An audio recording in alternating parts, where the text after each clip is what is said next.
Welcome बच्चों। तो आज हम पढ़ेंगे एक्सरसाइज 10.1। तो चलो स्टार्ट करते हैं। तो पहला क्वेश्चन है, represent graphically a displacement of 40 kilometre 30% east of north. 40 kilometre यहाँ पर मैग्नीट्यूड है एंड 30% ईस्ट ऑफ नॉर्थ जो दिया हुआ है वो डायरेक्शन है।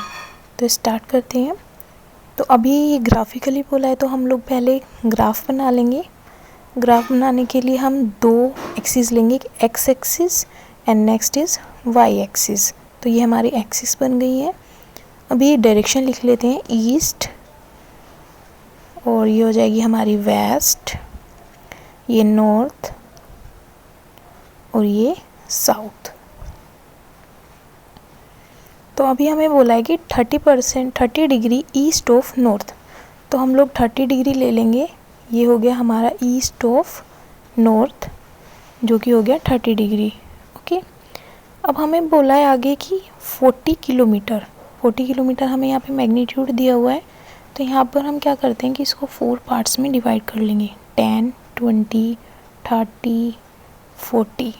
तो ये हो गए हमारे 40 किलोमीटर, इसका क्या हो गया magnitude. So this is our graphical representation of 40 kilometre 30 degree east of north. Representation of,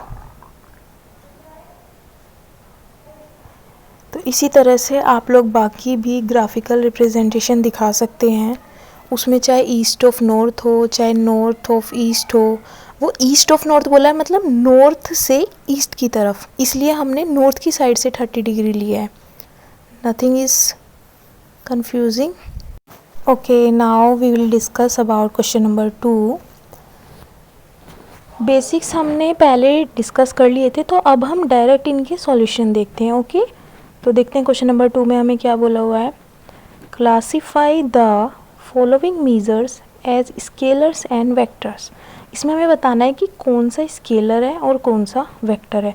तो फोर्स, वेलोसिटी, स्पीड ये सब वेक्टर होते हैं, और डिस्टेंस, सॉरी स्पीड नहीं होती है, वेलोसिटी होती है। Distance, speed and all scalar होते हैं। तो अभी हम लोग देखते हैं 10 kg हमारा मास होता है, आप में हमने पहले डिस्कस किया था, तो ये स्केलर क्वांटिटी होती है। नेक्स्ट है 2 metre north west, camera adjust कर लेते हैं।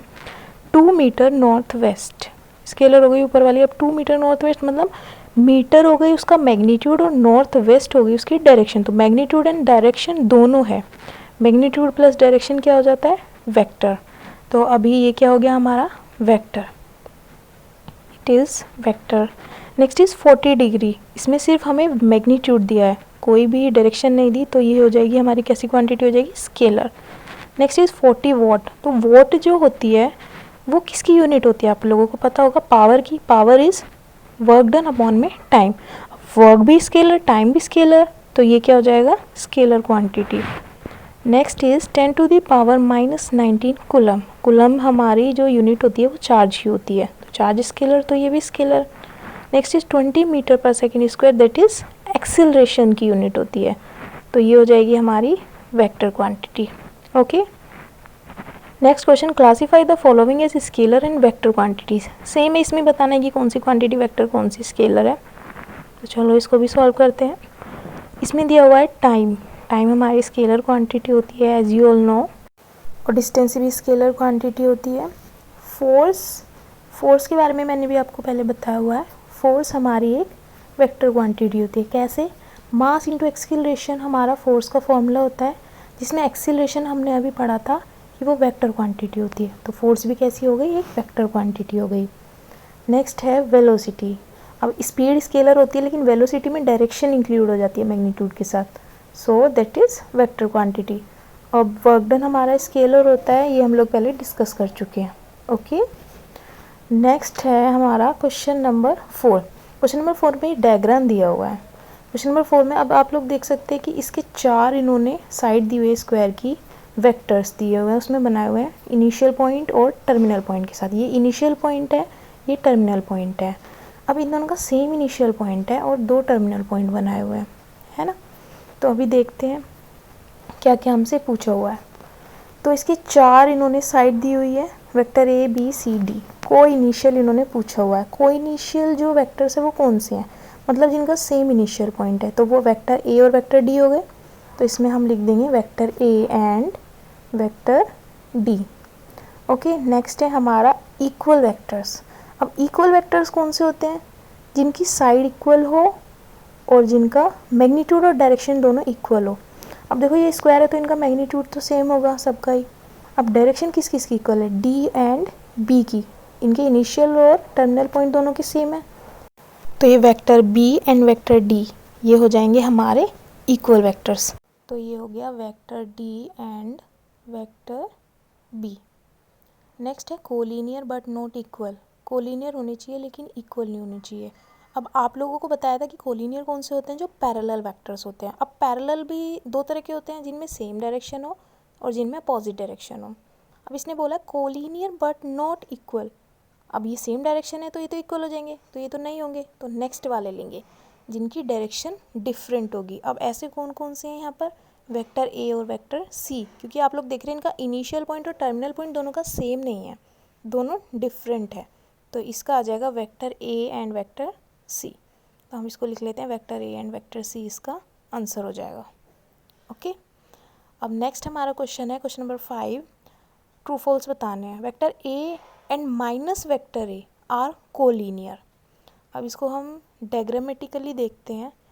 कोलिनियर मैंने आपको डिस्कस किया था अभी अभी लास्ट क्वेश्चन में ही हमने बताया था कि कोलिनियर वेक्टर्स कौन से होते हैं, जो पैरेलल होते हैं।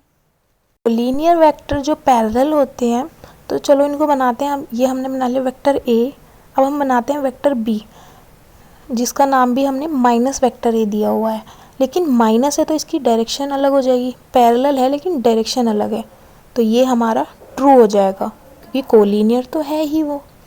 नेक्स्ट हमारा है two collinear vectors are always equal in magnitude. चलो इसे भी बनाकर देखते हैं। दो हम कोलिनियर वेक्टर बना लेते हैं। एक वेक्टर हमने ए बना लिया ये, एक हम बना लेते हैं वेक्टर बी। अब ये कोलिनियर है लेकिन इसका मैग्नीट्यूड मान लो इसका है 2 और नेक्स्ट का मैग्नीट्यूड हम रख लेते हैं 3। अब ये कोलिनियर तो है लेकिन क्या इनका मैग्नीट्यूड सेम है, नहीं, क्योंकि मैग्नीट्यूड उसका 2 है इसका 3 है, डायरेक्शन सेम है लेकिन मैग्नीट्यूड सेम नहीं है, तो ये हो जाएगा हमारा फॉल्स। नेक्स्ट हम देखते हैं third, two vectors having same magnitude are collinear. दो वेक्टर जिनका हम मैग्नीट्यूड अगर हम सेम रख दे तो क्या वो कोलिनियर होंगे, ये हमें देखना है। तो हमने ये दो वेक्टर बना लिए, एक का हमने नाम रख लिया ए वेक्टर, एक का हमने रख लिया बी वेक्टर। अब इनका मैग्नीट्यूड चलो सेम ले लेते हैं, बी को भी मान लो उसका उतना ही मैग्नीट्यूड है, वो भी 2 है, और जो बी वेक्टर है वो भी 2 है, लेकिन क्या इनकी डायरेक्शन सेम है, नहीं, एक ईस्ट में एक नॉर्थ में है। तो क्या ये सेम मैग्नीट्यूड वाले जो कोलिनियर वेक्टर होते हैं वो कोलिनियर होंगे, नहीं होंगे, क्योंकि उनकी डायरेक्शन अलग है, क्योंकि कोलिनियर का मतलब मैंने आपको बताया था पैरेलल, ये पैरेलल नहीं है। नेक्स्ट है two collinear vectors having the same magnitude are equal. दो कोलिनियर वेक्टर ले लिए, मतलब वो पहले से भी पैरेलल है, कोलिनियर है वो गिवन है, उसने बोला है कि उनका मैग्नीट्यूड भी सेम हो जाए। तो इसका मैग्नीट्यूड हम ले लेते हैं 2 और नेक्स्ट का भी हमने ले लिया 2। तो क्या ये इक्वल होंगे, बिल्कुल होंगे, क्योंकि इनकी डायरेक्शन भी सेम है, इनका मैग्नीट्यूड भी सेम है, ये पैरेलल भी है, तो ऑब्वियसली सब चीज़ अगर इनकी इक्वल है तो ये इक्वल ही होंगे, तो ये हो जाएगा हमारा ट्रू। तो नेक्स्ट हम डिस्कस करेंगे एक्सरसाइज 10.2, तो वो मैं आपको नेक्स्ट लेक्चर में बताऊंगी। Thank you.